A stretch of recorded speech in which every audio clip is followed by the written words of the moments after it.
ప్రభువైన యేసుక్రీస్తు వారి పవిత్ర నామములో మీ అందరికీ వందనాలు, శుభాలు. రండి, మనం సామాన్య సరణిలో 5వ ఆదివారం లింటిలో దేవుని వాక్యాన్ని ధ్యానించుదాం. తల్ల వంచండి, ప్రార్థించుదాం. మహాఘనుడా, పరిశుద్ధుడా, సర్వాధిపతి నీకు స్తోత్రములు. మీ వాక్యము ధ్యానము చేయుటకు ఆశపడుచున్న మాకు మీ కృపను అనుగ్రహించి పరిశుద్ధమైనటువంటి తలంపులను మా అందరి యందు అనుగ్రహించి మాతో మాట్లాడమని, యెహోవా మా ఆశ్రయదుర్గమా, నా విమోచకుడా, నా నోటి మాటలు మా అందరి హృదయ ధ్యానములు ఈ సమయమున మీ దృష్టికి అంగీకారములుగా అనుగ్రహించుమని యేసునామమున అడుగుచున్నాము తండ్రి, ఆమెన్. మన తండ్రి అయిన దేవుని నుండి, ప్రభువైన యేసుక్రీస్తు నుండి కృపయు సమాధానములు మీకు కలుగునుగాక, ఆమెన్. దేవుని వాక్యాన్ని చదువుదామండి. హెబ్రీ సంఘానికి పౌలు భక్తుడు రాసినటువంటి పత్రిక 9వ అధ్యాయము 15వ వచనం. ఈ హేతువు చేత మొదటి నిబంధన కాలములో జరిగిన అపరాధముల నుండి విమోచనము కలుగుటకై ఆయన మరణము పొందినందున పిలువబడిన వారు నిత్యమైన స్వాస్థ్యమును గూర్చిన వాగ్దానమును పొందు నిమిత్తము ఆయన క్రొత్త నిబంధనకు మధ్యవర్తి అయి ఉన్నాడు. ఆయన క్రొత్త నిబంధనకు మధ్యవర్తి అయి ఉన్నాడు. యోహాను సువార్త 8వ అధ్యాయము 46వ వచనం నుంచి 58వ వచనం వరకున్న లేఖనము. దీనిలో నుంచి మనం యోహాను 8:46, నాయందు పాపమున్నదని మీలో ఎవడు స్థాపించును? నేను సత్యము చెప్పుచున్న ఎడల మీరెందుకు నన్ను నమ్మరు? ప్రియ సహోదరి సహోదరులారా, యేసుక్రీస్తు వారి పవిత్ర నామములో మీ అందరికీ శుభాలు, వందనాలండి. ఈ అవకాశం మనకు దయచేసిన దేవునికి కృతజ్ఞతాస్తుతులు చెల్లిస్తూ పరిశుద్ధ లేఖనము ధ్యానించటకై మిమ్మల్ని ప్రేమపూర్వకంగా ఆహ్వానిస్తున్నాను. ఈ వారంలో ప్రపంచంలో ఉన్నటువంటి ప్రాముఖ్యమైన 1-2 విషయాలు మీకు తెలియచేస్తాను. ఇది ఏప్రిల్ 6వ తేదీ, రేపు 7వ తేదీ వరల్డ్ హెల్త్ డే, ప్రపంచ ఆరోగ్య దినోత్సవం. ఇక మనము సంఘ క్యాలెండర్ని బట్టి చూసినట్లయితే ఈ ఏప్రిల్ నెల 12వ తేదీ యూదులకు ఈ సంవత్సరంలో పస్కా పండుగ ప్రారంభమవుతుంది. ఆ సాయంకాలం ప్రారంభమవుతుంది. కనుక మన క్యాలెండర్ లెక్క ప్రకారం 13వ తేదీ మొదటి రోజు, పస్కాలో మొదటి రోజు కింద వస్తుంది. అలా 7 రోజుల పాటు ఈ పస్కా పండుగ జరుగుతుంది. 19వ రోజుతో, అది 19వ తారీఖుతో కంప్లీట్ అవుతుంది. ఆ తెల్లవారే మనకు కూడా ఈస్టర్ పండుగ. కాబట్టి సహోదరి సహోదరులరా, ఇవి ఈ సంవత్సరం ఈ వారం ఉన్నటువంటి కార్యక్రమాలు.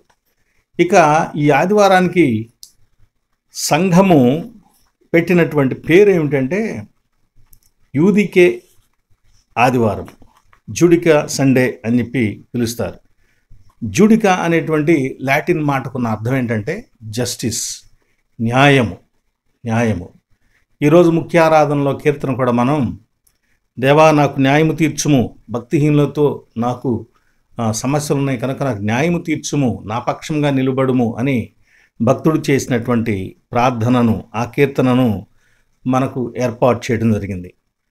ఏర్పాటు చేయబడిన ఈ లేఖన భాగాలలో భావం ఏంటంటే, యేసుక్రీస్తు వారికి యోహాను సువార్త 5వ అధ్యాయము నుంచి వ్యతిరేకత ప్రారంభమైంది. అది ఒక్కొక్క అధ్యాయంలో దాని లెవెల్, గాఢత పెరుగుతూ, తీవ్రత పెరుగుతూ ఎక్కువవుతూ ఉంది. ఈ 8వ అధ్యాయంకి వచ్చేసరికి మరింత తీవ్ర స్థాయికి చేరుకుంటూ ఉంటుంది. కనుక దీనిలో ఆయన ఐడెంటిటీని కూడా తారుమారు చేసి ఆయనకు పేరు పెట్టినటువంటి పరిస్థితులు కూడా దీనిలో మనం చూస్తాం. ప్రభువు కూడా అదే స్థాయిలో వారికి వ్యతిరేకంగా స్పందించి సమాధానం చెప్పినటువంటి సంగతిని కూడా మనం ఈ అధ్యాయంలో చూస్తాం. కనుక తీవ్రమైన వ్యతిరేకతలు, బలమైన ప్రతిపాదనలు అనే అంశాన్ని మనం చూద్దాం. మూలాంశంగా తీవ్రమైన వ్యతిరేకతలు, బలమైన ప్రతిపాదనలు. యేసుక్రీస్తు వారికి తీవ్రమైన వ్యతిరేకత ఎదురవుతున్నటువంటి సందర్భం. అదే సమయంలో ఆయన బలంగా తనను గురించినటువంటి ప్రతిపాదనలు ప్రజలకు తెలియచేసినటువంటి సందర్భము. దీనిలో మొదటిగా యేసుక్రీస్తు తనకు దైవత్వపు రుజువులను, తన యొక్క డివినిటీ రుజువులను ఆయన వ్యక్తం చేయటం జరిగింది. కాబట్టి ఈ వ్యక్తం చేసినటువంటి రుజువులను బట్టి వారు ఆయనకు మరింత వ్యతిరేకంగా ప్రవర్తించడం జరిగింది. ఆయన వ్యక్తం చేసినటువంటి రుజువులు ఏమిటి అని మనం చూసినట్లయితే, నంబర్ 1 హోలీనెస్, పరిశుద్ధత. ఇక్కడ నేను పరిశుద్ధుడను అని యెషయా గ్రంథము 44వ అధ్యాయం నుంచి 48వ అధ్యాయం వరకు నేను మీ దేవుడైన యెహోవాను, పరిశుద్ధ దేవుడను అని చెప్పబడేటువంటి మాటలు. అంటే ఈ మాట దేవుడు మాత్రమే చెప్పగలిగినటువంటి మాట. దీనిని యేసుక్రీస్తు వారు ఇక్కడ యోహాను సువార్త 8వ అధ్యాయంలో 46వ వచనంలో అడిగాడు. నా యందు పాపమున్నదని మీలో ఎవరు స్థాపించును? నేను సత్యము చెప్పుచున్న ఎడల మీరెందుకు నన్ను నమ్మరు అని అంటూ ఉన్నాడు. కనుక ఆయన నాలో పాపమున్నదని ఎవడు స్థాపించగలడు? ఈ ఎవడు స్థాపించగలడు? ఎవడు దానిని నిరూపించగలడు? సరి అయిన, వాస్తవికమైన, సరిపోయినటువంటి రుజువులతో నిరూపణ చేయండి అనేటువంటి సవాలును విసరటమే స్థాపించుట అనేటువంటి మాట యొక్క అర్థము. తాలాటూలిగా ఏదో పైపైన మసిరాసి మారేడుకాయం చేసినట్టు చేస్తే ఊరుకొని అంటున్నాడు ఆయన. ఆయన ఏమంటున్నాడంటే, నాలో పాపం ఉన్నదని మీలో ఎవరైనా సరే నిరూపించండి, రుజువులతో నిరూపించండి. అంటే అధికారికమైన, ఖచ్చితమైన, సరి అయిన, సంపూర్ణమైన రుజువులతో నిరూపించండి అని ఆయన వారికి సవాలు విసరటం జరిగింది. వారు యేసుక్రీస్తు వారి యొక్క దైవత్వాన్ని గురించి ప్రశ్నించే ముందు నిజంగానే ఆయనకు సంబంధించినటువంటి విషయాలను నిరూపించవలసిన వారై ఉంటున్నారు. ఎప్పుడైనా గుర్తుపెట్టుకోండి, చక్కగా ఇక్కడ ఎలాగ మాట్లాడుకుంటున్నారో అలాగే నిరూపణలు, ప్రతిరూపణలు ఇలాంటివి ఎప్పుడైనా మాట్లాడుకోవచ్చు. వివాదాత్మకంగా మనం ముందుకు వెళ్ళటం కంటే కూడా చక్కగా వివరణాత్మకంగా మాట్లాడుకోవటం మంచిది. అయితే అజ్ఞానులు, అవివేకులు, బుద్ధి లేనివారు, అంటే గ్రహించలేనటువంటి వారు ఏం చేస్తారంటే, మనం ఎంత జ్ఞానంగా చెప్పినా దానిని తప్పుపట్టడానికే చూస్తూ ఉంటారు. కాబట్టి అలాంటి అవివేకులతో, మూర్ఖులతో ఎప్పుడు కూడా మాట్లాడకూడదు. ఆయనను వారు ఏదైనా నేరం మోపాలని ఉన్నటువంటి మనుషులు వారి మధ్య ప్రభువు తన యొక్క పరిశుద్ధతను, దేవునికి ఉండే పరిశుద్ధత నాకుంది, నాలో ఏదైనా లోపం ఉంటే చూపించండి అని సవాల్ చేస్తున్నాడు. కాబట్టి దీని ద్వారా పరిశుద్ధ దేవుడను నేను అనేటువంటి రుజువును, వారికి ఒక సూచనను తెలియజేస్తున్నాడు. రెండవదిగా అమరత్వమును గురించినటువంటి వాగ్దానం ఇవ్వటం. అమరత్వం గురించి మనుష్యుడు దేవుని యొక్క వాక్యం వలన, మాట వలన జీవించును అని ద్వితీయోపదేశకాండంలో ప్రభువు తెలియచేశారు, మోషే ద్వారా తెలియచేశారు. అలాగే ఇక్కడ యేసుక్రీస్తు వారు ఆ పాత నిబంధనలో ఉన్నటువంటి దేవుడు చెప్పేటువంటి రీతిలో ఈయన కూడా దేవుని వలె మాట్లాడుతున్నాడు. ఎవడైనను, చూడండి యోహాను సువార్త 8వ అధ్యాయం 51లో, ఒకడు నా మాట గైకొని ఎడల వాడెన్నడను మరణము పొందడని మీతో నిశ్చయముగా చెప్తున్నాను. ఎటర్నల్ లైఫ్ను గురించి చెప్పాడా ఇక్కడ? దేని గురించి చెప్పాడు? అలాగనుకుంటే మరి యేసుక్రీస్తు వారిని అంగీకరించిన వాళ్ళు ఉన్నారు, అపోస్తలులు ఉన్నారు, ఆ కాలంలో ఆయన వెంట తిరుగుచూ నిజంగానే ఆయనను ప్రేమించిన వారు ఉన్నారు, విశ్వసించిన వారు ఉన్నారు. వారు చనిపోలేదా? ఎందుకంటే ఎన్నడూనూ మరణము రుచి చూడడు అని చెప్పబడింది కదా. కానీ ఇక్కడ చెప్పబడుతున్నటువంటి మాట గ్రీకులోనంట ఐస్టోన్ అయ్యోనా అనేటువంటి మాట, ఐస్టోన్ అయ్యోనా అనేటువంటి ఈ పదం గ్రీకులో చెప్పారు. అంటే దీన్ని బట్టి పండితుల అభిప్రాయం ఏంటంటే, గ్రీకులో నిత్యము అనే మాట చెప్పటానికి సరైనటువంటి పదము లేదు కనుక వారు దానికి సమీపంగా అలాంటి అర్థం వచ్చేటువంటి పదాలు మాత్రమే ఉపయోగిస్తారు. అలాంటి వాటిలో ఇది ఒక పదము. దీని అర్థం ఏంటంటే అన్ టు ద ఏజెస్, అంటే కొన్ని యుగాల వరకు, అంటే ఒక సర్కిల్, ఇంతకాలం అని ఒక సర్కిల్ ఉంటే ఆ సర్కిల్ మొత్తాన్ని కూడా ఎటర్నల్గా భావిస్తూ చెప్తున్నారన్నమాట. ఇక్కడ యేసుక్రీస్తు వారు చెప్తున్న మాట కూడా దీన్ని బట్టి వచ్చే అర్థం ఏంటంటే, ఎన్నటికీ మరణం రుచి చూడడంటే సంథింగ్, ఒక పీరియడ్ ఉంది, అప్పుడు మరణాన్ని రుచి చూడాల్సిందే. కానీ ఆ మరణాన్ని కూడా తిరిగి లేచేటువంటి, మరణము లేని స్థితిని పొందేటువంటి నిత్యత్వము ఆయన దయచేస్తాడని దీనిలో వాగ్దానము తెలియచేయబడుతుందండి. మూడవదిగా ఫ్రమ్ గాడ్ టు గాడ్, దేవుని దగ్గర నుంచి వచ్చిన దేవుడు. ఈ మాటను 8వ అధ్యాయము 42వ వచనంలో యేసు వారితో ఇట్లనెను, దేవుడు మీ తండ్రి అయిన యెడల మీరు నన్ను ప్రేమింతురు, నేను దేవుని యొద్ద నుండి బయలుదేరి వచ్చి ఉన్నాను, నా అంతట నేనే వచ్చి ఉండలేదు. అంటే తన దైవత్వపు రుజువులలో మరొక సూచన ఏంటంటే దేవుని యొద్ద నుండి వచ్చాను. మనకు నికేయ విశ్వాస ప్రమాణములో దేవుని నుండి దేవుడును, వెలుగు నుండి వెలుగును, నిజమైన దేవుని నుండి నిజమైన దేవుడును అని మాట్లాడుకుంటూ ఉంటాం. చూడండి, ఒక వెలుగుచున్న దీపం ఉందనుకోండి, ఆ దీపంలో నుంచి ఇంకొక దీపాన్ని తీసుకుని వెళ్ళి వెలిగించి తీసుకుని వస్తే ఆ వెలుగులో ఏం తక్కువ కాదు, మొదటి దీపం వెలుగులో ఏం కొరత రాదు. అలాగని దానికంటే ఈ రెండవ దీపంలో కూడా వెలుగు ఏమాత్రం ఎక్కువ ఉండదు. ఈ రెండిట్లో ఉండే వెలుగు ఒకే రకంగా ఉంటుంది. వాటిలో అందే తైలమును బట్టి, ఉన్నటువంటి ఒత్తి స్థాయిని బట్టి అక్కడ ఉంటుంది వెలుగు. కానీ వెలుగు అనేది సంపూర్ణంగా ఉంటుంది. దీపం చిన్నదైనా పెద్దదైనా ఆ దీపంలో ఉండేటువంటి ఏమేమి ఉంటాయో అవన్నీ కూడా వాయువులు కానివ్వండి, పదార్థాలు కానివ్వండి, సమస్తం ఒకే రకంగా ఉంటాయి. అలాగే దేవుని యొద్ద నుండి దేవుడు అంటే దీపము నుంచి వచ్చిన దీపం ఎలాగో సంపూర్ణంగా దీపమై ఉంటుందో, యేసుక్రీస్తు వారు కూడా దేవుని యొద్ద నుండి, దేవునిలో నుంచి వచ్చిన దేవుడు, సంపూర్ణమైన దేవుడు.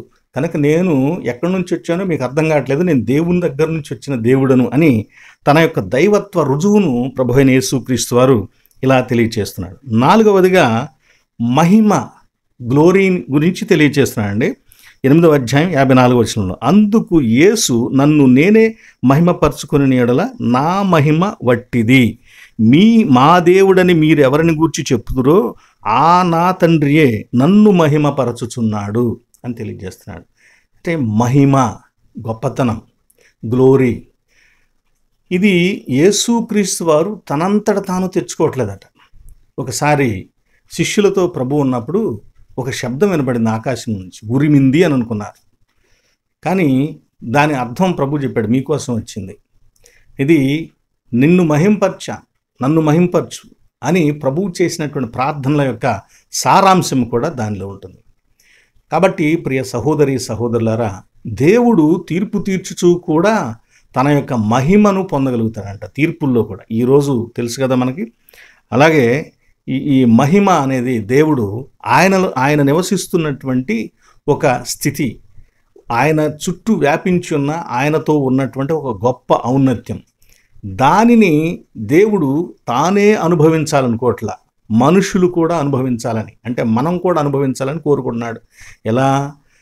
రోమాపత్రిక 3వ అధ్యాయం 23వ వచనం ఏముంటుంది? మనకందరికి బాగా తెలుసు. దేవుడు ఏలయనగా ఏ భేదం లేదు, అందరూ పాపము చేసి దేవుడు అనుగ్రహించు మహిమను పొందలేకపోతున్నాడు. ఆ సంఘం నుంచి చూడండి, దేవుడు అనుగ్రహించు మహిమ, ఆయన మహిమను మనకు ఆయన ఇస్తూ ఉన్నాడు. కానీ మనం దాన్ని పట్టుకోలేకపోతున్నాం, స్వీకరించలేకపోతున్నాం, దానిలో మనం నివసించలేకపోతున్నాం. యేసుక్రీస్తు వారి మహిమ ఆ మేఘము చుట్టుకున్నప్పుడు పేతురు, యాకోబు, యోహాను నిలవలేకపోయారు, కింద పడిపోయారు. కనుక ప్రియులారా, మనము దేవుని మహిమను పొందలేకపోవటం కారణం మనలో ఉన్న పాపము అని పౌలు భక్తుడు తెలియచేస్తాడు. యేసుక్రీస్తు వారు ఆ మహిమను కలిగి నిలిచి ఉన్నాడు, మాట్లాడుతూ ఉన్నాడు.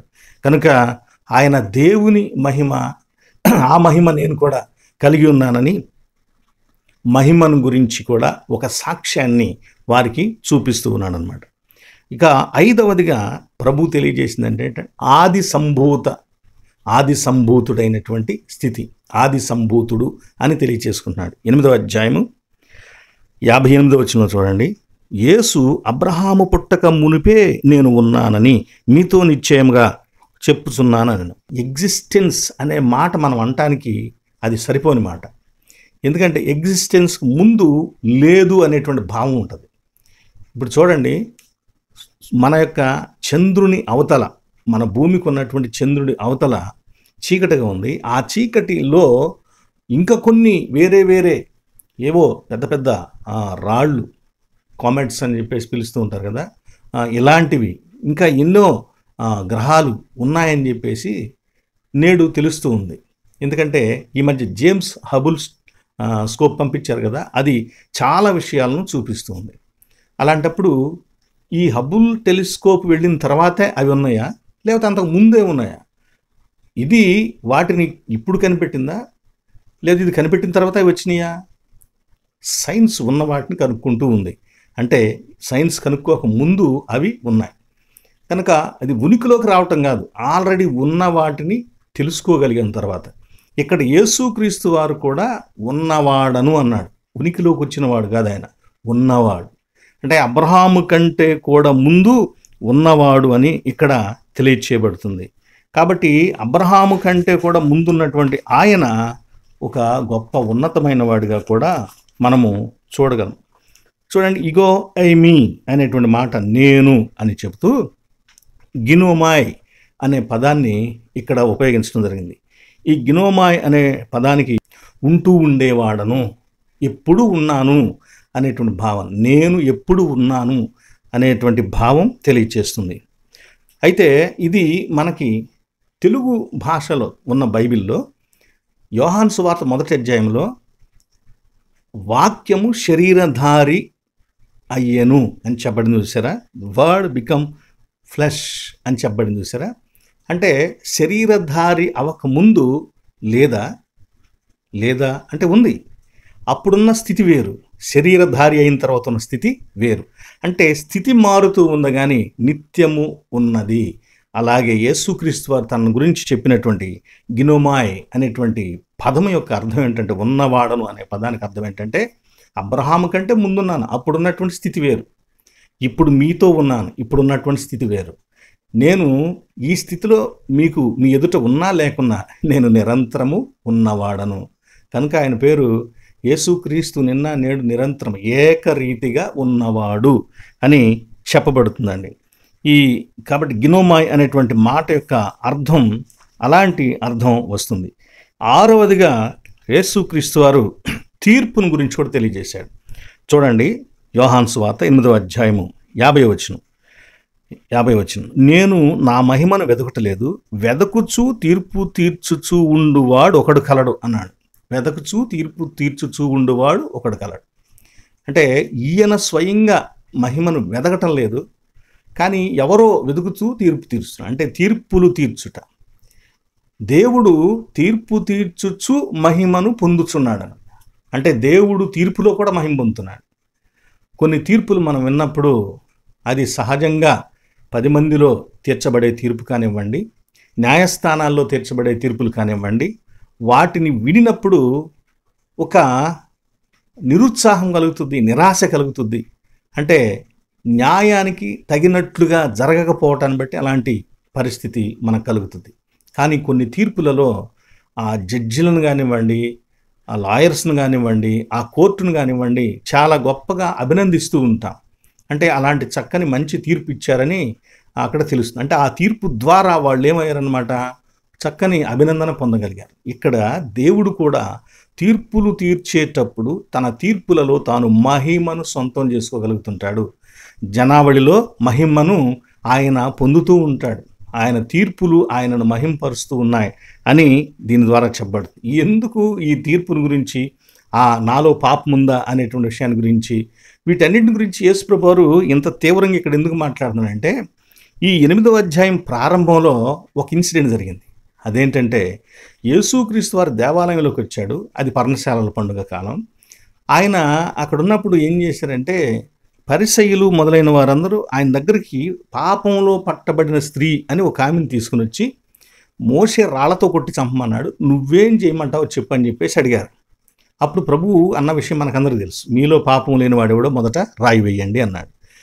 ఇక వాళ్ళెవ్వరూ రాయి వేసే ధైర్యం చేయలేక వెళ్ళిపోయారు. అప్పుడు యేసుక్రీస్తు వారు కూడా రాయి వేసి కొట్టలేదు ఆమెను. అమ్మా, నేను నిన్ను శిక్షించను అని చెప్పాడు.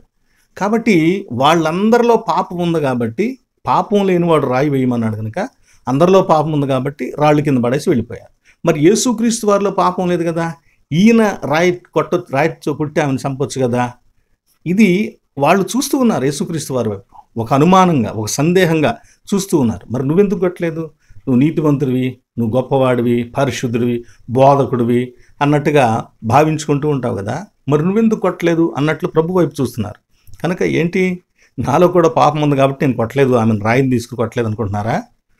సరే, నాలో పాపం ఉందని మీలో ఎవరు నిరూపిస్తాడు? నిరూపించండి, స్థాపించండి అని సవాల్ చేశాడు. అందుకనే ఏమండి, ఆమెను కొట్టకపోవటం వల్ల నేను పాపినని అనుకుంటున్నారా?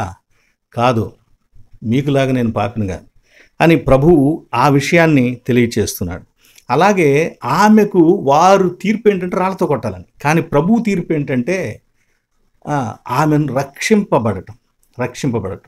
కనుక ఆ తీర్పులో ఆమె ఆయనను ఎంతగానో ఘనపరిచి ఉంటుంది కదా, ఆమె హృదయం ఎంతగానో ఆరాధించి ఉంటుంది కదా.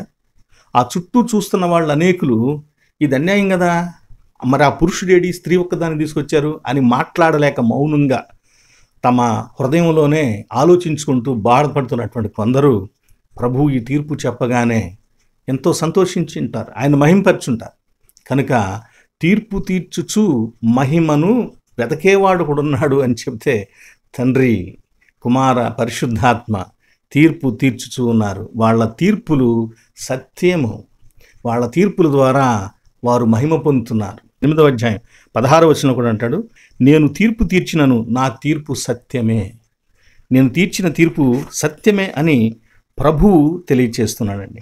ఇది యేసుక్రీస్తు వారు తన యొక్క దైవత్వాన్ని గురించి చూపించినటువంటి సూచనలు, రుజువులు. 6 విషయాలు మనం చూసాం. 1 హోలీనెస్, పరిశుద్ధత. 2 అమరత్వము, eternity. 3 from God to God, దేవుని యొద్ద నుంచి వచ్చిన దేవుడు. 4 గ్లోరీ, మహిమ. 5 ఆది సంభూతుడు, ఎప్పటి నుంచో ఉన్నవాడు, స్థితిని మారుతూ ఉన్న ఆయన ఉన్నవాడే, ఒకసారి కనపడినప్పుడు మాత్రమే ఉన్నాడు, అంతకుముందు లేడని అనుకోవటానికి వీలు లేదనమాట. 6వదిగా తీర్పు. ఈ ఆదివారం పేరు కూడా ఏంటండి? యూదికే ఆదివారం, జూడికా అని కూడా అంటారు ఇంగ్లీష్లో. ఈ జూడికా అనే మాటకు న్యాయము, జస్టిస్. ఆయన తీర్పులు న్యాయమైనవి, ఆయన తీర్పులు సత్యమైనవి.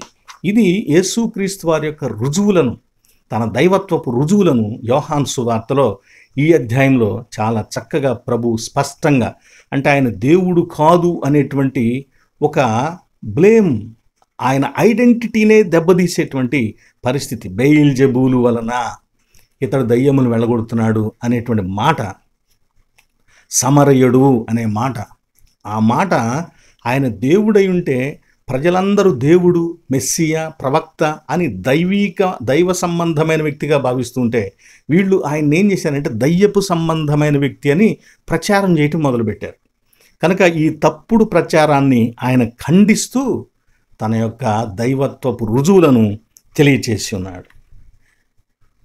ప్రియులారా, 2వదిగా యోహాను సువార్త 8వ అధ్యాయంలో యేసుక్రీస్తు వారు యూదుల నైజాన్ని గురించి కొన్ని విషయాలు చెప్పాడు.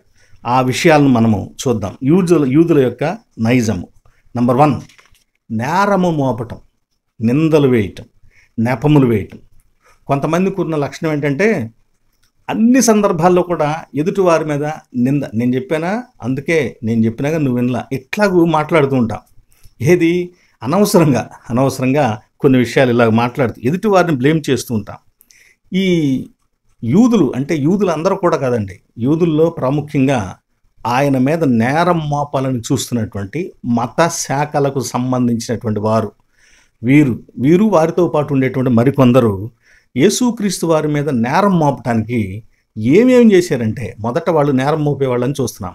వాళ్ళు నేరం మోపడానికి ఏమేమి ప్రయత్నాలు చేశారంటే, నంబర్ 1, సూచక క్రియ చూపించమన్నారు. ఆకాశము నుండి ఒక సూచక క్రియ మాకు చూపించండి. మత్తయి సువార్త 16వ అధ్యాయం 1వ వచనంలో, అప్పుడు పరిసయ్యులను సద్దూకయ్యులను వచ్చి ఆయనను శోధించుటకు ఆకాశము నుండి ఒక సూచక క్రియను తమకు చూపుమని ఆయనను అడుగగా. ఏమండి, శోధించుటకు సూచక క్రియ అంటే ఆయన మీద నేరం మోపటం కోసమే. 2వదిగా వాళ్ళు ఏం చేశారు? సూచక్రియ అడిగారు. 2వదిగా ఏం చేశారంటే ప్రశ్నలు అడిగారు. అంటే ఆయన జ్ఞానాన్ని బట్టి, ఆయన తెలివితేటల మీద ఒక లేనిపోయిన ముద్ర వేయటం కోసం, నీకేం తెలియదు, నీకేం తెలుసు అనే మాట్లాడుతూ ప్రజల్లో ఆయన యొక్క ఇమేజ్ని తగ్గించడానికి వాళ్ళు ప్రశ్నలు వేశారు. ఇదే మత్తయి సువార్త 19వ అధ్యాయం 3వ వచనంలో, పరిసయ్యులు ఆయనను శోధింపవలెనని ఆయన యొద్దకు వచ్చి, ఏ హేతువు చేతనైనను పురుషుడు తన భార్యను విడనాడుట న్యాయమా అని అడిగినప్పుడు ప్రభువు చెప్పాడు, మనం మ్యారేజ్ సర్టిఫికెట్లో కూడా మ్యారేజ్ చేసినప్పుడు కూడా దేవుడు జతపరిచిన దానిని మనుష్యుడు వేరు చేయకూడదు. యేసు ప్రభు వారు ఇక్కడే ఆ మాట చెప్పింది. కనుక ఆయన మీ యొక్క అజ్ఞానాన్ని బట్టి, మీ మొరటతనాన్ని బట్టి మోషే అలా చీటీ రాసి విడిపోమని అన్నాడు. కానీ లేకపోతే దేవుడు అయితే దాన్ని ఏర్పాటు చేయలేదు కదా. దేవుడు ఇద్దరిని ఒకటి చేశాడు, వదిలిపెట్టాడు. ఆయన వేరు చేయటం అనేది చేయలేదు అని ప్రభువు తెలియచేశాడు. ఆ తర్వాత ఇంకోటి ఏమడిగారు, తర్వాత కైసరుకు పన్నించుట న్యాయమా కాదా అన్నాడు. తర్వాత ఏమడిగారు, ఆజ్ఞలలో ముఖ్యమైన ఆజ్ఞ ఏదనండి. ఆ తర్వాత ఇంకోటి కూడా ఏమడిగారు, పునరుద్ధానాన్ని గురించి కూడా అడిగారు. 7 చేసుకున్న ఒక స్త్రీ పునరుద్ధానంలో ఎవరి పక్కన భార్యగా నిలబడాలి అని అడిగారు. వీటన్నిటికీ ప్రభువు చక్కగా సమాధానం చెప్పాడు. వారి అజ్ఞానాన్ని చాలా పైకెత్తి చూపించాడు. కనుక వాళ్ళు తల ఉంచుకుని నోరు మూసుకుని ఉండాల్సి వచ్చింది. కానీ వాళ్ళ హృదయంలో అహంభావము దెబ్బతిని ప్రభువు మీద ఇంకా ఎక్కువగా కుట్రలు చేయటం మొదలుపెట్టారు. ప్రిలారా, కొంతమంది దైవ సేవకుల్లో కూడా ఇలాంటి లక్షణాలు ఉంటాయి. ఒకవేళ తనకంటే నీవు ఎక్కువగా మరింత లోతైన వాక్యాన్ని చెబుతుంటే నిన్ను డీమెరిట్ చేయడానికి ప్రయత్నం చేస్తారు. సంఘంలో కానీ నలుగురిలో కానీ ఏదో ఒక రూపంలో నీ మీద అలా కక్ష తీర్చుకుంటూ ఉంటారు. ఇన్ఫీరియారిటీ కాంప్లెక్స్ ఉండేటువంటి కొంతమంది వ్యక్తులు ఇలాంటి వాళ్ళు చేసిన తర్వాత కానీ, వాళ్ళు మన తర్వాత వాళ్ళు చేస్తున్నా కానీ ఆ సంఘాల్లో, ఈ ట్రాన్స్ఫర్స్ ఉండే సంఘాల్లో చాలా ఇబ్బంది, బ్లేమ్ మనం అనుభవించాల్సి వస్తుందని మీకు తెలియజేస్తున్నాను. మూడవదిగా, నేరం మోపటం కోసం వాళ్ళు ఏం చేశారంటే వ్యతిరేకంగా ఆలోచన చేశారు. మార్కు సువార్త 3:6 పరిసయ్యులు వెలుపలికి పోయి వెంటనే హేరోదీయులతో కలుసుకొని ఆయనను ఎలాగూ సంహరింతుమా అని ఆయనకు విరోధముగా ఆలోచన చేశారు. ఇక్కడ యూదుల నైజం ఏంటో మనం చూస్తున్నాం. దానిలో నేరము మోపేవాళ్ళు అనే సంగతిలో 3 విషయాలు చూసాం. 4వదిగా విమర్శలు చేస్తూ ఉంటారు. విమర్శించడం. ఏమంటే ఇప్పటివరకు మనం చెప్పుకొస్తున్నాయి దేనికదే స్పష్టమైనటువంటి సంగతి. ఈ విమర్శ చేయటంలో ఒకటి సద్విమర్శ వేరు, కువిమర్శ వేరు. విమర్శ అనేది మంచిదే, సద్విమర్శ అనేది ఇంకా మంచిది. కానీ కువిమర్శ అంటారు చూసారా, అది కుతంత్రంతో కూడుకున్నటువంటి విమర్శ. అంటే అది చేసేవాడిలో ఖచ్చితంగా ఏదో ఒక భావం, తప్పుడు భావం ఉంటుంది, లేదా ఏదో ఒకటి దాస్తూ ఉంటాడు, లేదా ఏది తెలియక అజ్ఞానంతో కూడా అలా చేస్తూ ఉంటాడు. లేదా ఎదుటి వ్యక్తి మీద బ్లేమ్ చేయటానికి, ఆ వ్యక్తిని డిమెరిట్ చేయటానికి ఇలా ఏదో ఒక రీతిగా కువిమర్శలు చేస్తూ ఉంటారు. మంచిని కూడా చెడుగా మాట్లాడుతూ ఉంటారు. యోబు అంటాడు కదా, ఇదిగో వారికి చీకటి అగుటయే వెలుగుగా ఉంటుంది అని చెప్పేసి అంటూ ఉంటాడు. కనుక ఇలాంటి అజ్ఞానపు వ్యక్తులు, ఈ పరిసయ్యులు, సద్దుకయ్యులు, హేరోదీయులు, వీళ్ళు ప్రభువు మీద విమర్శలు చేయటం మొదలుపెట్టారు. ఆయన ఏమన్నాడంటే, నేను తండ్రి దగ్గర నుంచి వచ్చాను, నేను తండ్రి దగ్గరికి వెళుతున్నాను అని చెప్పుకొస్తూ ఉన్నప్పుడు, ఈయనేంటి ఎక్కడో తండ్రి అంటాడు, ఎక్కడికో వెళ్తున్నాను అంటాడు. మరియమ్మ కుమారుడు కాదు, యోసేపు కుమారుడు కాదు, వీళ్ళ అన్నదమ్ముళ్ళు మరియా, యోసేపు, యోధ మొదలైన సీమోను, వీళ్ళ అన్నదమ్ముళ్ళే కదా, ఏంటి మనకేందో ఏదో చెవిలో పూలు పెడతాడు అన్నట్టుగా మాట్లాడుతున్నారు. అంటే చూసారు ఎంత ఈజీగా, ఎంత తొందరగా వాళ్ళు యేసుక్రీస్తు వారు చెప్పినటువంటి ఆధ్యాత్మిక కోణాన్ని భౌతిక కోణంలో నుంచి చూసి ఎంత ఇదిగా విమర్శిస్తున్నారో, వినే వాళ్ళ యొక్క ఆలోచనను, నమ్మకాన్ని కూడా ఎలా చెడగొడుతున్నారో మనము చూడవచ్చు. అలాగే ఆయన యోహాను సువార్త 6వ అధ్యాయంలో, నేను పరలోకము నుంచి దిగి వచ్చిన ఆహారాన్ని మీరు దీన్ని భుజించండి అని తన శరీరాన్ని, తన రక్తాన్ని గురించి చెప్పినప్పుడు కూడా ఏం చేశారు, దీన్ని ఎవరు తింటారు, ఈయన చెప్పేది ఏంటి అని చెప్పేసి ఎక్కడోళ్ళు అక్కడ వెళ్ళిపోయారు కదండి, ఎక్కడోళ్ళు అక్కడ వెళ్ళిపోయారు.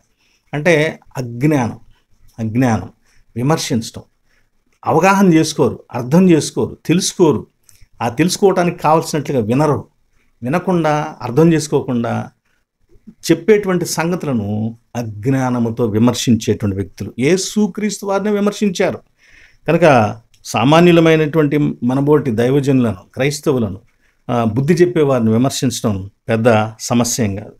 అలాగే 6వదిగా వీళ్ళు చేసినటువంటి పని ఏంటంటే, అనేక ప్రయత్నాలు యేసుక్రీస్తు వారిని ఏ రీతిగానైనా ఇబ్బంది పెట్టడానికి చేశారు. అలాంటి వాటిలో ఒక ప్రయత్నమే మనం 8వ అధ్యాయంలో మొదట్లో ఉంది అని చెప్పినటువంటి ఒక పాపంలో పట్టబడినటువంటి స్త్రీని తీసుకుని రావడం. కావలసిన 8వ అధ్యాయం 6వ వచనం చూడండి. ఆయన మీద నేరము మోపవలెనని ఆయనను శోధించుచు ఈలాగును అడిగిరి. ఆయన మీద నేరము మోపవలెనని ఆయనను శోధించుచు ఈలాగు అడిగిరి. కనుక వీళ్ళ లక్షణం ఎప్పుడు కూడా ఇదేనండి. ఇక రెండవదిగా వాళ్ళ నైజము, వాళ్ళ స్వభావం ఎలాంటిదంటే నేరం మోపటం అనేది. ఆ నేరం మోపటం అనే దానిలో 6 విషయాలు చూసాం.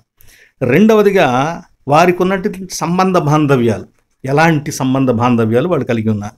నంబర్ 1, వాళ్ళు శోధకుల సంతానము అని చెప్పబడింది. శోధకుల సంతానం. ఏ శోధకులు? ఎక్కడ శోధకులు? ఎక్కడ శోధించారు? దేవునినే శోధించిన వారి సంతానము వీరు. సంఖ్యాకాండం 14వ అధ్యాయం 22వ వచనం. నేను ఐగుప్తులోను అరణ్యములోను చేసిన సూచక క్రియలను నా మహిమను చూచిన ఈ మనుష్యులందరూ ఈ 10 మారులు నా మాట వినక నన్ను పరిశోధించిరి. 95వ సంకీర్తనలో కూడా 9వ వచనం, అచ్చట మీ పితరులు నన్ను పరీక్షించి శోధించి నా కార్యములు చూచిరి. 40 ఏండ్ల కాలము ఆ తరము వారి వలన నేను విసిగి వారు హృదయమున తప్పిపోవు ప్రజలు, వారు నా మార్గములు తెలుసుకొనలేదని అనుకొంటిని అని 95వ సంకీర్తనలో చెప్పబడుతుంది. కనుక వాళ్ళ పిల్లలు వీళ్ళు. రెండవదిగా వీళ్ళ సంబంధ బాంధవ్యాలు. వీళ్ళు ఏమై ఉంటారు? మొదట శోధకులతో సంబంధం ఉన్నవారు. రెండవదిగా జంతువులు వచ్చినాయి. ఇప్పుడు ఏ జంతువులు? యేసుక్రీస్తు వారు అపోస్తలను పంపాడు. గుర్తుపెట్టుకోండి, 70 మంది శిష్యులను పంపింది వేరు, అపోస్తలు 12 మందిని పంపటం వేరు. ఈ 12 మందిని పంపేటప్పుడు మత్తయి సువార్త 10వ అధ్యాయం 16వ వచనంలో, ఇదిగో తోడేళ్ల మధ్యకు గొర్రెలను పంపినట్లు నేను మిమ్మల్ని పంపుచున్నాను. లూకాసు వార్తలోనైతే గొర్రె పిల్లలను పంపినట్లు, తోడేళ్ల మధ్యకు గొర్రె పిల్లలను పంపినట్లు అని అంటాడు. కాబట్టి ఇక్కడ ఆ ప్రజలను, ఈ శిష్యులు ఎక్కడికి వెళ్ళాలి? అపోస్తలు ఎక్కడికి వెళ్ళాలి? ఇశ్రాయేలీల్లోకి వెళ్ళాలి, బయటికి ఎక్కడికి వెళ్ళకూడదు అన్నమాట. కనుక వీళ్ళు ఇశ్రాయేలీల్లోనే సువార్త చెప్పి రావాలి. కాబట్టి వీళ్ళు వెళుతున్న ఆ యూద ప్రజలను ప్రభు ఏమంటున్నాడంటే తోడేళ్ళు అని ఆయన పిలుస్తూ ఉన్నాడు, చెప్పాడు మత్తయి సువార్త 10వ అధ్యాయం 16వ వచనంలో. అలాగే 12వ అధ్యాయం 39వ వచనంలో మూడవదిగా వీళ్ళని గురించి ఏం చెబుతున్నాడంటే వీళ్ళ బాంధవ్యాలు, వీళ్ళ సంబంధాలు ఎలాంటి వారితో ఎలా ఉంటారు అని తెలియచేస్తున్నాడంటే మత్తయి సువార్త 12:39, వ్యభిచారులైన చెడ్డతరము వారు సూచక క్రియ అడుగుతున్నారు, యోనాను మించినటువంటి సూచక్రియ లేదని చెప్పేటప్పుడు వాళ్ళు ఎలాంటి వారు అని చెబుతున్నారంటే వ్యభిచారులైన చెడ్డతరము వారు. ది బ్యాడ్ జనరేషన్, చాలా చెడ్డతరము, చెడిపోయినటువంటి తరము, వ్యభిచార మనస్సు కలిగినటువంటి తరము, మానసిక వ్యభిచారం, ఆత్మీయ వ్యభిచారం, శారీరక వ్యభిచారం. ఈ వ్యక్తులు వ్యభిచారపు మనస్సు కలిగిన వారు, అంటే ఒక విషయముతో సంతృప్తి చెందని వారు, అనేకమైన బహు సంబంధాలు పెట్టుకునేటువంటి వాడు, ఒక దేవునితో, సత్యదేవునితో కొనసాగకుండా, ఒక సంఘంలో కొనసాగకుండా, ఒక విశ్వాసంలో కొనసాగకుండా అనేక చోట్లకు అటు ఇటు ఇటు ఇటు ఇటు ఎన్నో చోట్ల 2 పడవల మీద కాళ్ళు పెడతారంటారే, అలాంటి బ్యాచ్ వీళ్ళని ఏమన్నాడంటే వ్యభిచారులు, చెడ్డతరం అని ప్రభు అంటున్నాడు. 4వదిగా వీళ్ళ గురించి ఏమన్నాడంటే ప్రభు, వీళ్ళు గుడ్డివారు, చెవిటివారు అన్నాడు. ఏమండి? ఎవరు? గుడ్డివారు, చెవిటివారు. మత్తయి సువార్త 15:14, మత్తయి సువార్త 23:16, మత్తయి 23:17లో అవివేకులారా, అంధులారా అంటాడు. 15:14 అంటాడు, వారి జోలికి పోకుడి, వారు గుడ్డివారై ఉండి గుడ్డివారికి త్రోవ చూపువారు. గుడ్డివాడికి త్రోవ చూపితే ఇద్దరు కలిసి గుంట్లో పడతారని ప్రభువు తెలియజేశాడు. కనుక వీళ్ళు ఎలాంటి పరిస్థితులు కలిగిన వాళ్ళంటే, ఎలాంటి సంబంధ బాంధవ్యాలు కలిగిన వాళ్ళంటే బ్లైండ్ పీపుల్. ఈ విషయాన్ని శిష్యుల విషయంలో కూడా అన్నాడు ప్రభు. శిష్యులను కూడా అన్నాడు, మీరు గుడ్డివాళ్ళలాగా ఉన్నారు, ఎంతకాలం మీకు నేను చెప్పాలి అని ప్రభు మాట్లాడినటువంటి సందర్భం, వీళ్ళ గురించి మాట్లాడిన సందర్భం మార్కు సువార్త 8వ అధ్యాయం 14వ వచనం నుంచి ఆ సంగతులు ఉంటాయి. ఇక 5వదిగా వీళ్ళ సంబంధ బాంధవ్యాలు ఏంటంటే సర్ప సంతానము. ఈ యూదులను గురించి ప్రభువును వ్యతిరేకిస్తున్న, నీతిని వెంటాడని, నీతిని ప్రేమించని, నిజంగా దేవుణ్ణి ఆరాధించని ఈ వేషధారులు వీళ్ళందరూ ప్రభు అంటాడంటే సర్ప సంతానము. మొదటి మాట ఎవరన్నారు? బాప్తిస్మిచ్చి యోహాన్ అంటాడు, సర్ప సంతానమా. వాళ్ళు ఎవరన్నాడో చెప్పారు కూడా అక్కడ. మత్తయి సువార్త 3:7లో పరిసయ్యులలోను సద్దూకయ్యులలోను అనేకులు బాప్తిసం పొందవచ్చుడు చూచి, పరిసయ్యులలోను సద్దూకయ్యులలోను వారిని అంటున్నాడు సర్ప సంతానమా అని బాప్తిస్మిచ్చి యోహాను, రాబో ఉగ్రతను తప్పించుకున్నట్టుగా మీకు బుద్ధి చెప్పిన వాడెవడు? మారు మనసుకు తగిన ఫలములు ఫలించుడి. యేసుక్రీస్తు వారు కూడా వీరిని అదే సర్పములారా సర్ప సంతానం అన్నాడు. మత్తయి సువార్త 12వ అధ్యాయం 34 వచనం, సర్ప సంతానమా మీరు చెడ్డవారయ్యుండి ఎలాగో మంచి మాటలు పలుకగలరు. 23వ అధ్యాయం 33వ వచనం, సర్పములారా సర్ప సంతానమా నరక శిక్షను మీరు ఎలాగూ తప్పించుకుందరు. అదే అధ్యాయంలో తర్వాత వచనంలో, అందుచేత ఇదిగో నేను మీ యొద్దకు ప్రవక్తలను, జ్ఞానులను, శాస్త్రులను పంపుచున్నాను. మీరు వారిలో కొందరిని చంపి సిలువ వేయుదురు, కొందరిని మీ సమాజ మందిరములలో కొరడాలతో కొట్టి పట్టణం నుండి పట్టణముకు తరువుదురు. మీరు సర్ప సంతానము అని ప్రభు తెలియచేశాడు. వీళ్ళు ఎలాంటి వారయ్యా అంటే, 6వదిగా వీళ్ళు ఎలాంటి వారంటే సాతాను పిల్లలు, అపవాది పిల్లలు. ఇది ఎలాగూ నిజంగా యూదులు అపవాది పిల్లలు అండి, అబ్రహాం సంతానం కదా, వారిని అపవాది పిల్లలని ఎలా అంటారు? అందుకే ప్రభువు ఒక న్యాయం చెప్పాడు. ఆయన చెప్పిన న్యాయం ఏంటంటే, చెట్టు మంచిదని చెప్పి దాని ఫలం కూడా మంచిదే అని ఎంచండి, చెట్టు చెడ్డదైతే దాని ఫలం కూడా చెడ్డదే అని ఎంచండి. అంటే చెట్టు వైపు నుంచి ఫలాన్ని నిర్ణయించడం, చెట్టును బట్టి ఫలం మంచిదా చెడ్డదా అని నిర్ణయించడం అనమాట. అయితే ఇక్కడ రివర్స్లో ఆలోచించమని చెబుతున్నాడు. ఫలమును బట్టి చెట్టు మంచిదో చెడ్డదో కూడా చూడాలి అని తెలియచేస్తున్నాడు. ఇది ఈ న్యాయాన్ని బట్టి చెబుతున్నాడు. వీళ్ళు చేసే పనులను బట్టి వీళ్ళు ఎవరి పిల్లలంటే అబ్రహాం సంతానం కాదు, వీళ్ళు అపవాది సంతానము, అబద్ధీకుడైనటువంటి వాడి సంతానము, సాతాను సంతానము అని ప్రభువు వారిని గురించి తెలియచేస్తాడు. 8వ అధ్యాయం 38వ వచనం చూడండి, నేను నా తండ్రి దగ్గర విన్న విషయాలు నేను చేస్తున్నాను కాబట్టి, నేను మంచి చేస్తున్నాను కాబట్టి నేను దేవుని కుమారుడును అని చెప్పేసి అన్నాడు. మీరు మీ తండ్రి యొద్ద వినిన వాటిని జరిగిస్తున్నారంటే అపవాది, మీరు చేసేవన్నీ చెడ్డ పనులే కనుక, అవి చేసేది వాడే కనుక మీరు వాడి సంబంధులు, వాడి పిల్లలని. 41వ వచనం అన్నాడు, మీరు మీ తండ్రి క్రియలే చేయుచున్నారు అన్నారు. ఆ తర్వాత 44వ వచనం కూడా, మీరు మీ తండ్రి యొక్క అపవాది సంబంధులు కనుక వీళ్ళు ఎక్కడెక్కడ సంబంధించిన వాళ్ళండి? మొత్తం మీద శోధకుల సంతానము, 2 తోడేళ్ళు, 3 వ్యభిచారులు చెడ్డతరము, 4 గుడ్డివారు చెవిటివారు, 5 సర్ప సంతానము, 6 సాతాను పిల్లలు. శిష్యులను కూడా ఒక సందర్భంలో ప్రభు ఈ మాట మాట్లాడాడు. కాబట్టి మనం చూస్తున్నటువంటి దీనిలో ప్రియ సహోదరి సహోదరులారా, ఇంతవరకు మనం ఏం చూసామంటే యూదులు ఎలాంటి వారు అనే విషయాలను చూసాం. యూదులు ఎలాంటి వారు, దీనిలో 2 పాయింట్లు చూసాం. ఒక పాయింట్ మనకేం చెబుతుందంటే, ఒక విషయం నేరం మోపేవాడు. ఈ నేరం మోపేవాళ్ళు అనేటువంటి అంశంలో ఒకటి సూచిక్రియను అడిగి దాని ద్వారా నేరం మోపాలని చూశారు, ప్రశ్నలు అడిగి నేరం మోపాలని చూశారు, వ్యతిరేకంగా ఆలోచనలు చేసి కుట్రలు చేసి నేరాలు మోపడానికి ప్రయత్నం చేశారు, విమర్శలు చేసి ఆ విమర్శల్లో ఆయన ఇమేజ్ను తగ్గించడానికి ప్రయత్నం చేశాడు, ఆయన ఐడెంటిటీని ఆయన ఉనికిని, ఆయన యొక్క గుర్తింపునే మార్చడానికి వేరే పేరు పెట్టారు. దేవుని కుమారుడు కాదు, నువ్వు దయ్యపు కుమారుడు, దయ్యం వల్ల నువ్వు చేస్తున్నావు అని చెప్పేసాను. ఆ తర్వాత 6వదిగా వివిధ ప్రయత్నాలు చేశారు. అలాంటి ప్రయత్నాల్లో ఆ స్త్రీని, వ్యభిచారమందు పట్టబడిన స్త్రీని తీసుకుని వచ్చారు అని చెప్పుకున్నాం. ఇది నేరం మోపేవాళ్ళు. ఎలాంటి నేరాలు? 6 రకాలుగా వాళ్ళు ప్రయత్నాలు చేశారు. అలాగే వాళ్ళు చేసేటువంటి మరొక ప్రయత్నం ఏంటండి? వాళ్ళు చేసిన మరొక ప్రయత్నం, 2వది వారి సంబంధ బాంధవ్యాలు, వాళ్ళు ఎలాంటి వాళ్ళు అనేటువంటి విషయాన్ని చూసాం. ఇప్పుడు వాళ్ళు ఎలాంటి వాళ్ళు అనేటువంటి దానిలో మాట వినని వ్యక్తులు వాళ్ళు. ఏమండి? మాట వినని వ్యక్తులు, మాట వినరు, గ్రహింపరు. మత్తయి సువార్త 13:15లో ప్రభువు కనుక మీరు వినుట మట్టుకు విందురు కానీ గ్రహింపరు అని తెలియచేస్తారు.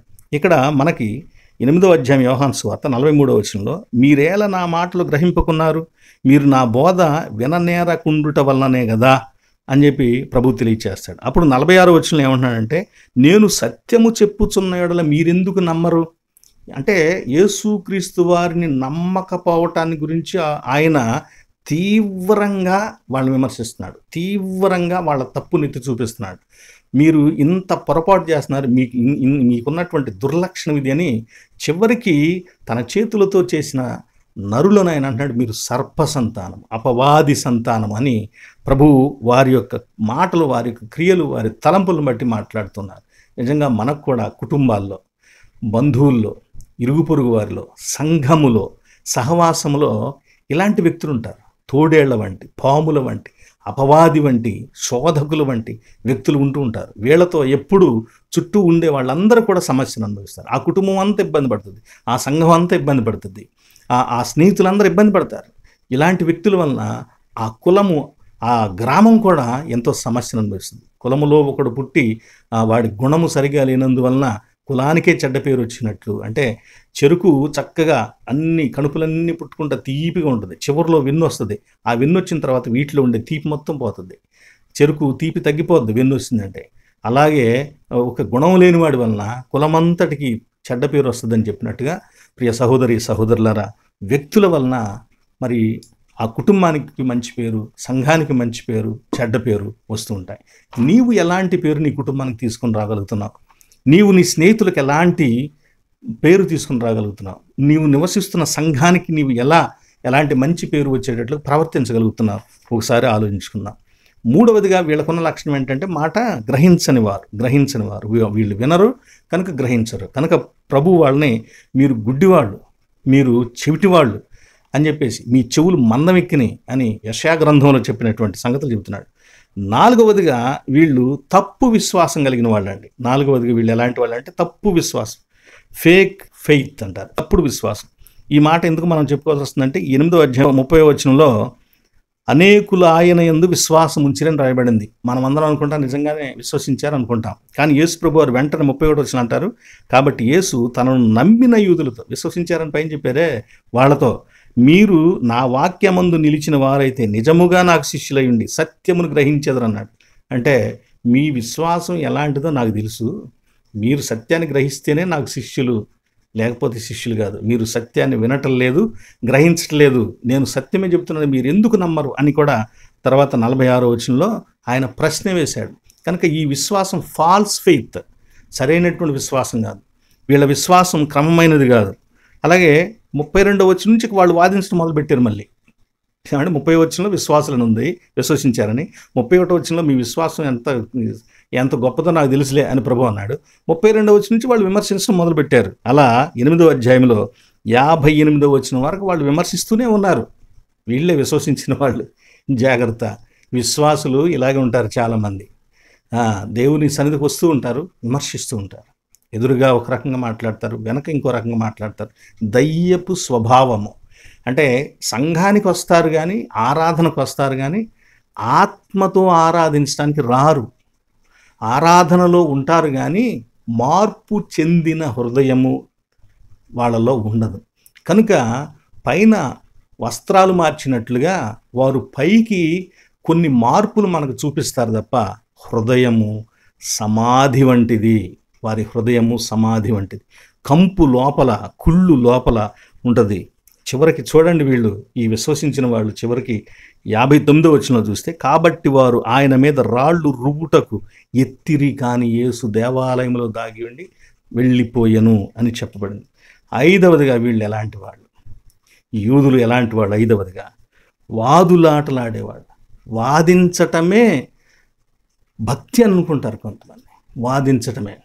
గుర్తుపెట్టుకోండి, ఎరిగి ఉండటం వేరు, జ్ఞానము వేరండి.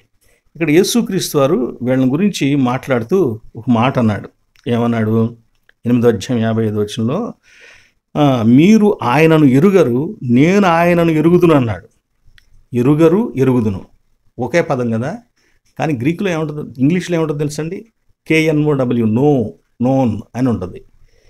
కానీ తెలుగులో, ఇంగ్లీష్లో ఒకే పదం, ఒకే రకమైన పదం వాడినా గ్రీకు భాషలో పదాలు మారిపోయినాయి. గ్రీకు భాషలోకి వచ్చేసరికి మీరు ఎరుగరు అనే చోట గినోస్కో అనే పదం వాడారు. గినోస్కో. దీని అర్థం ఏంటంటే పుట్టిన దగ్గర నుంచి ఎదుగుతూ ఉండగా అనేక విషయాలు నేర్చుకుని తెలుసుకోవటం. అంటే స్వతహాగా తెలియదు, అనేక విషయాలు బయట నుంచి తెలుసుకుని ఉండటం అనమాట. ఇది వీళ్ళు లోకం సంబంధించిన అన్ని నేర్చుకున్నారు కానీ దేవుణ్ణి తెలుసుకోలేదు.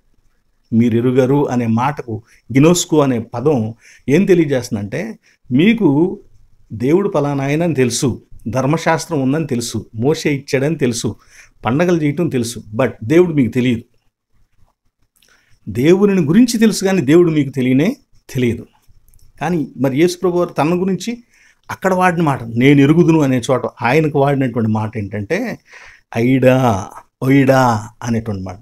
ఒయిడా అనే మాటకు అర్థం ఏంటంటే జన్మతః, అంటే పుట్టుకతోనే పుట్టడంతోనే అన్నీ తెలిసి పుట్టడం, అంతర్బుద్ధి అంత గొప్ప వెలిగించబడిన జ్ఞానం కలిగినటువంటి వారై పుట్టడం అనమాట. పుట్టుకతోనే నేర్చుకోవాల్సిన పని లేదు, మళ్ళీ బయట తెలుసుకుని వాళ్ళని అడిగి వీళ్ళని అడిగి క్లాసుల్లో కూర్చుని తెలుసుకోవాల్సిన అవసరం లేదు. పుట్టుకతోనే ఎవ్రీథింగ్ దే నో, సమస్తము తెలిసినటువంటి వారు. అలాంటి వారికి ఉపయోగించే పదమే ఈ ఒయిడా అనేటువంటి పదం. యేసుక్రీస్తు వారు తన గురించి చెప్పేటప్పుడు ఒయిడా, నేను ఎరుగుదును ఒయిడా అని అన్నాడు.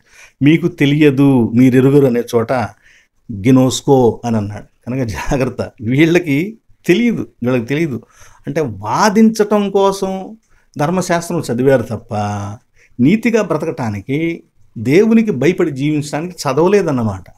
నువ్వు ఎందుకు చదువుతున్నావు బైబిల్? ఏమండి, నువ్వు ఏ ఉద్దేశంతో చదువుతున్నావు? ఓసారి పరిశీలన చేసుకుని జాగ్రత్తగా దేవుణ్ణి గౌరవించడానికి చదవాలని మిమ్మల్ని కోరుతున్నాను. పిల్లారా, ఇంతవరకు మనం తీవ్రమైన వ్యతిరేకతలలో బలమైన ప్రతిపాదనలు ప్రభు తన యొక్క దైవత్వాన్ని గురించి చేశాడని చూస్తూ ఆయన దైవత్వపు రుజువులు 6 చూపించాడని, అవి 1 హోలీనెస్, 2 అమరత్వం ఎటర్నల్, 3వది ఫ్రమ్ గాడ్ టు గాడ్ దేవుని యొద్ద నుంచి వచ్చిన దేవుడని, 4వది గ్లోరీ మహిమ అని, 5వది ఆది సంభూతుడిగా ఉన్నవాడని, 6 తీర్పులలో కూడా మహిమ పొందేవాడని చూసాం. ఇక 2వదిగా ఆయన చుట్టూ ఉన్న యూదులు వారి యొక్క నైజము, వారి స్వభావము ఎలాంటిది అని అంటే, 1 నేరం మోపేవాళ్ళని, దీనిలో మనం 6 విషయాలు చూసాం. అలాగే వారికి ఉన్న సంబంధ బాంధవ్యాలు, వారు ఎలాంటి వారు, తోడేళ్ళు లాంటి వారు, అపవాది సంతానం, సర్ప సంతానం అని అక్కడ కూడా మనం 6 విషయాలు చూసాం. మాట వినని వారు, తప్పు విశ్వాసం కలిగిన వారు, వాదులాడుటే భక్తి అని అనుకునేవాడు. ఈ 5 సంగతులను దీనిలో మళ్ళా మనం చూసాం. ఇక 3వ సంగతి కూడా ఒకటి ఉంది, కొంచెం టైం వెళ్ళిపోతూ ఉంది, అయినా చాలా త్వరగా చెబుతాను. ఇది చాలా ఇంపార్టెంట్ విషయం కనుక గమనించగలరని మేము కోరుతున్నాను. ప్రియ సహోదరి సహోదరులారా, యోహాను సువార్త 8వ అధ్యాయంలో మనము యేసుక్రీస్తు వారికి తీవ్రమైన వ్యతిరేకతలు కలుగుతున్నాయని, ఆ తీవ్రమైన వ్యతిరేకతల మధ్య తన యొక్క దైవత్వాన్ని గురించి ఆయన బలమైన ప్రతిపాదనలు చేశాడని, తను విమర్శిస్తున్న వారిని కూడా వారి యొక్క నైజాన్ని, వారి గుణలక్షణాలను ఆయన బలంగా విమర్శించాడని మనం చూసాం. అయితే ఇక్కడ దీనికి సంబంధించి 2 విషయాలు, ఒకటి దైవత్వాన్ని గురించి ఆయన నిరూపించినటువంటి సంగతులు, 2వది ఆ ప్రజల యొక్క పరిస్థితులు, నైజము ఏంటి అని చూసాం. 3వదిగా అసలు ఈ సంగతులను బట్టి మనము దైవ సంబంధులు ఎవరు, అపవాది సంబంధులు ఎవరు అని చూడాలంటే టూకీగా 4 మాటలు చెప్పేసేస్తాను. అవి 7 విషయాలు ఉన్నాయి.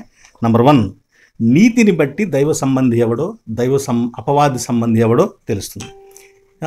దేవుని సంబంధి దైవ నీతిని పొందాలని చూస్తాడు, అపవాది సంబంధి స్వనీతిని నమ్ముకుంటాడు.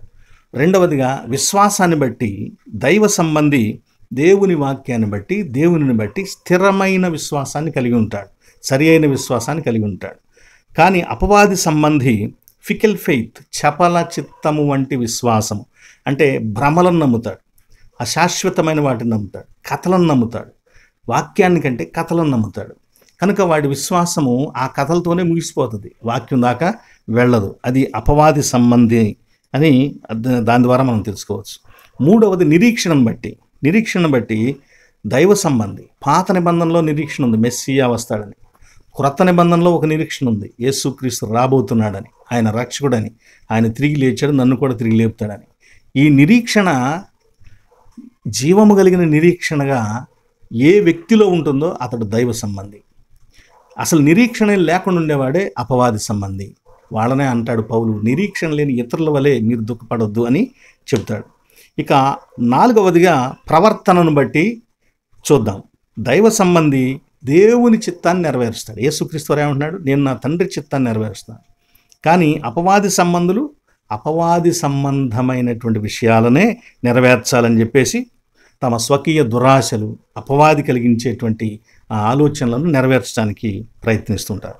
5వదిగా వినుటను బట్టి, వినుట, ఆలకించుటను బట్టి దైవ సంబంధులను ఎలా చెప్పుకోవచ్చు అంటే, దేవుని సంబంధి అయిన వాడు దేవుని మాట వింటాడు. దేవుని మాట యోహాను సువార్త 8వ అధ్యాయం 47వ వచనంలో చెప్పబడిన రీతిగా దేవుని సంబంధి అయిన వాడు దేవుని మాటలు వినును అని ప్రభు తెలియచేశాడు. కనుక దేవుని సంబంధి దేవుని మాటలు వింటాడు. 2వది అపవాది సంబంధి సత్యాన్ని వినడు, నిజాన్ని వినడు, బుద్ధి చెప్పే మాటలను వినడు. ఇతడు ఏ పరిస్థితుల్లో కూడా అసలు ఇలాంటి మంచి వ్యక్తులు, మంచి మాటలు, దేవుని వాక్యము వినకూడదనే దురాభిప్రాయాన్ని కలిగి ఉండి చెడ్డవాటిని వినటానికి ప్రయత్నం చేస్తాడు. 6వదిగా ఫాలోయింగ్, అనుసరించుట. దైవ సంబంధి సత్యమునకు శిష్యులుగా ఉండి ఆయనను వెంబడిస్తారు. 31వ వచనంలో ప్రభు చెప్పాడు కదా, మీరు నా వాక్యమందు నిలిచిన వారైతే నిజముగా నాకు శిష్యులై ఉంటారు అని చెప్పేసి అనుసరిస్తారు, సత్యాన్ని అనుసరిస్తారు. కానీ దుష్టులు ఎలా ఉంటారు? అట్లా ఉంటారు. దుష్టులు ఎలా ఉంటారంటే సత్యాన్ని వెంబడిస్తున్నామన్నట్లుగా సత్యముకు సంబంధించిన మెటీరియల్ పైకి చూపిస్తూ వాళ్ళు చేసేదంతా అసత్యపు ప్రవర్తన, వాళ్ళు జరిగించేదంతా కూడా దుర్మార్గ ప్రవర్తన. పైకి చెప్పే మాటలు, చూపించేటువంటి గుర్తింపు మాత్రము సత్య సంబంధులైనట్లుగా చూపిస్తారు. కానీ నిజంగా దేవుని యందు విశ్వాసం ఉన్న వారు ఏం చేస్తారు? భక్తులు, అబ్రహాం ఇలా మాట్లాడాడు, అబ్రహాం ఇలా బ్రతికాడు, శారమ్మ గారు ఇలా బ్రతికారు అని వాళ్ళని అనుసరిస్తారు, దేవుని వాక్యాన్ని అనుసరిస్తారు. 7వదిగా స్థితిని బట్టి, స్వభావాన్ని బట్టి దైవ సంబంధి ఎవడు, అపవాది సంబంధి ఎవడు అనేది మనం చూడవచ్చు. ఎలాగూ దైవ సంబంధులు స్వతంత్రులుగా ఉంటారు, అంటే విముక్తులుగా ఉంటారు. అంటే వాళ్ళు దేనికి భయపడేటువంటి పరిస్థితి ఉండదన్నమాట. దానినే స్వాతంత్రము అని అంటారు. 2వది, కానీ ఈ అపవాది సంబంధులు ఒక భయం కలిగి ఉంటారు. అరే, మనం వీడి మాట ఒప్పుకుంటే మనకున్న పదవి పోయిద్దేమో, మనకున్న ధనం పోతుందేమో, మనకున్న హోదా పోతుందేమో అని వాళ్ళ సొంత ఇమేజ్ సంబంధమైనటువంటి విషయాలను బట్టి వాళ్ళు నిర్ణయం తీసుకుంటూ ఉంటారు. వాళ్ళు వాటి కోసం జీవిస్తూ ఉంటారు. వాళ్ళ జీవితం, వాళ్ళ స్థితి భూలోకాన్ని చూసిద్ది తప్ప పరలోకాన్ని చూడదు, ఉన్నతమైన వాటిని చూడదు. కానీ వీళ్ళు స్వతంత్రులుగా ఉండేవాళ్ళు భూ సంబంధమైన వాటితో వేస్ట్, ఇవి అశాశ్వతమైనవి, క్షయమైపోయేవి, ఇవి మనకొద్దు, నిత్యమైన వాటిని చూద్దామని వాళ్ళు అటు చూస్తారు. కనుక భూ సంబంధమైన విషయాల్లో వాళ్ళు అన్నింటిని వదిలేసి స్వతంత్రంగా ఉంటారు. వీళ్ళు భయంతో బ్రతుకుతారు. ఎవరు? అపవాది సంబంధులు. ఈ 7 విషయాలను బట్టి అపవాది సంబంధులు ఎవరో, దేవుని సంబంధులు ఎవరో మనం చూసాం. ఆ 7 విషయాలు ఏంటి? 1 నీతి, 2 విశ్వాసము, 3 నిరీక్షణ, 4 ప్రవర్తన, 5 వినుట, ఆలకించుట, 6 అనుసరించుట, ఫాలోయింగ్, 7 స్థితి లేక స్వభావము అని చెప్పుకోవచ్చు. ఇవి మనం ఈరోజు ధ్యానించినటువంటి దేవుని వాక్యము. కాబట్టి ప్రియ సహోదరి సహోదరులారా, ఈ వాక్యములో మనము ఈ జూడిక ఆదివారంలో దేవుడు, ప్రభువు వారందరి మధ్య న్యాయం తీర్చాడు. ఆ న్యాయాన్ని గురించి మాట్లాడాడు. తనను గురించి కూడా ఆయన వాదించి సాక్ష్యం ఇచ్చాడు. వాళ్ళ బ్రతుకు కూడా ఏంటో చూపిస్తూ సాక్ష్యం ఇచ్చాడు. ఆ ప్రభువే మన మధ్యలో నిలబడి మనలను గురించి విమర్శిస్తే మనమేంటి? నీతిమంతుల సభలో పాపులు నిలవలేరు. ప్రభు యొక్క సభలో మనం నిలవగలమా? ప్రియ స్నేహితులారా, లోకంలో, సంఘంలో ఒకవేళ నువ్వు ఏదో ఒక బలాన్ని ఉపయోగించి నిలబడవచ్చు. బట్ దేవుని యొక్క ఏర్పాటు ఉన్నటువంటి ఆ సభలో నిలవగలిగే వ్యక్తిగా లేకపోతే ఇవన్నీ కూడా వ్యర్థమేనని మనం తెలుసుకోవాలని, ఒకవేళ అలా ఉంటే మార్పు చెంది మనం పరిశుద్ధంగా జీవించడానికి ప్రయత్నం చేద్దామని మిమ్మల్ని కోరుతూ ఈ మాటలను ముగిస్తున్నాను. గమనించండి, ఇంతవరకు మీరు వీడియో పరిశీలించారు, చూశారు, అందుకు మీకు వందనాలు. లైక్ చేయండి, అలాగే ఇతరులకు కూడా షేర్ చేయండి, సబ్స్క్రిప్షన్ కూడా చేసుకోండి, చేయించండి. ప్రియులారా, మరి దైవ సేవకుని యొక్క అవసరతలో కూడా మీ హృదయంలో కలిగిన తలంపును బట్టి మీ గుప్పిలి విప్పి సహకారం అందించాలని కూడా మిమ్మల్ని కోరుతున్నాను. ప్రార్థన, ప్రభు నేర్పిన ప్రార్థన, ఆశీర్వాదం. ప్రేమగల తండ్రి, నమ్మకమైన దేవ, నీకు స్తోత్రం నాయన. ఈ సమయమునందు మీ వాక్యాన్ని యోహాను సువార్త 8వ అధ్యాయం 46వ వచనం నుంచి ఉన్నటువంటి లేఖన భాగంలో, ఆ 8వ అధ్యాయంలో ఉన్నటువంటి అనేక విషయాలను మేము చూస్తూ, అయా ప్రభు అయిన యేసుక్రీస్తు వారికి ఎంత వ్యతిరేకత పెరిగిపోయిన స్థితిలో ఆయన ఎంత బలంగా దానిని ఎదుర్కొంటూ తనను గూర్చినటువంటి సాక్ష్యాలను చూపించాడో, తనను గూర్చినటువంటి రుజువులు చూపించాడో, అలాగే తనను వ్యతిరేకిస్తున్న వారి యొక్క ఉనికి, వారు ఏమై ఉన్నారో కూడా బలముగా తెలియచేశాడు. మా తండ్రి, వారిలో ఇంకా ఆయన మీద తమ తప్పులు ఎత్తి చూపించినందుకు సరిదిద్దుకొని భయపడి లోబడి జీవించాల్సింది పోయి మరి ఇంకా ఎక్కువగా ఆయన మీద కోపం పెట్టుకొని ఆయనను సంహరించడానికే వారు ప్రయత్నం చేశారు. తండ్రి, మేము అలాంటి వారిమిగా కాక, ఒకవేళ మీ దాసుని ద్వారా వినిన వాటిలో మాలో ఏదైనా పొరపాటు మాకు తెలియచేయబడి ఉంటే దాన్ని సరిచేసుకొని మేము క్రమంగా జీవించే కృప దయచేయండి. మాలో రోగములతో బాధపడుతున్న బిడ్డలకు ఆరోగ్యం దయచేయండి. పేదరికంలో ఉన్న బిడ్డలకు కావలసిన సమృద్ధిని దయచేయండి. సమస్యలలో కలతలలో ఉన్న కుటుంబాలు హృదయాలలో నెమ్మదిని సమాధానం దయచేయండి. మా ప్రభువా, మంచి భవిష్యత్తును మాకు అందరికీ అనుగ్రహించండి. ఇదిగో మా ప్రియ తండ్రి, గతించిన సహోదరుడు ఆయన మీ దాసుడు పగడాల ప్రవీణ్ గారు విడిచినటువంటి కుటుంబానికి ఆదరణ సమాధానం దయచేయండి. ఆయన ఆంధ్రప్రదేశ్లోనైనా క్రైస్తవ సంఘానికి తెలంగాణలో సమాధానమును ఆయన స్వతంత్రంగా నిన్ను ఆరాధించుకునేటువంటి గొప్ప కృపను దయతో ప్రసాదించి అపవాది నాయన ఒక్కొక్క అడుగు వేస్తున్నా తండ్రి సంఘములను తండ్రి ఇబ్బంది పెట్టడానికి ప్రయత్నం చేస్తున్నాడు. అట్టి తోడేళ్లను మా ప్రభువా మీరు నా తండ్రి దూరముగా తోలివేయండి. మేము కూడా పావురముల వలె నిష్కపటంగాను పాముల వలె వివేకంగాను ప్రవర్తించుటకు మాకు నేర్పించండి. అలాంటి జ్ఞానం దయతో అనుగ్రహించండి. మా సంఘములను బిడ్డలను ఆశీర్వదించండి. ఆయన ఎవరెవరు ఈ ప్రార్థనలో ఏకీభవిస్తున్న వారిలో ఏ విషయమైనా తండ్రి మీ సన్నిధిలో అడుగుచున్నారో కనికరించి వారికి అనుగ్రహించి దీవించి మహిమ పొందమని మీకు మహిమ ఘనత ప్రభావాలు చెల్లించుకొనుచు యేసుక్రీస్తు వారి పేట వేడుకొంచున్నాం తండ్రి. ఆమేన్. పరలోకమందున్న మా తండ్రి, నీ నామము పరిశుద్ధపరచబడునుగాక, నీ రాజ్యము మాకు వచ్చునుగాక, నీ చిత్తము పరలోకమందు నెరవేరుచున్నట్లు భూమి యందు నెరవేరునుగాక. మా అనుదిన ఆహారం నేడు మాకు దయచేయము. మా ఎడల అపరాధము చేసిన వారిని మేము క్షమించి ఉన్న ప్రకారము మా అపరాధములను క్షమించుము. మమ్మను శోధనలోనికి తేక దుష్టు నుండి తప్పించుము. రాజ్యము శక్తియు మహిమ నిరంతరం నీవై ఉన్నవి తండ్రి. ఆమేన్. మన పరమతండ్రి అయిన దేవుని ప్రేమయు ప్రభువైన యేసుక్రీస్తు వారి కృపయు పరిశుద్ధాత్మ దేవుని యొక్క అన్యోన్య సహవాసము దీవెన సదా మీకు కలుగునుగాక. ఆమేన్, ఆమేన్, ఆమేన్. మీ అందరికి వందనాలు. సెలవు. God bless you.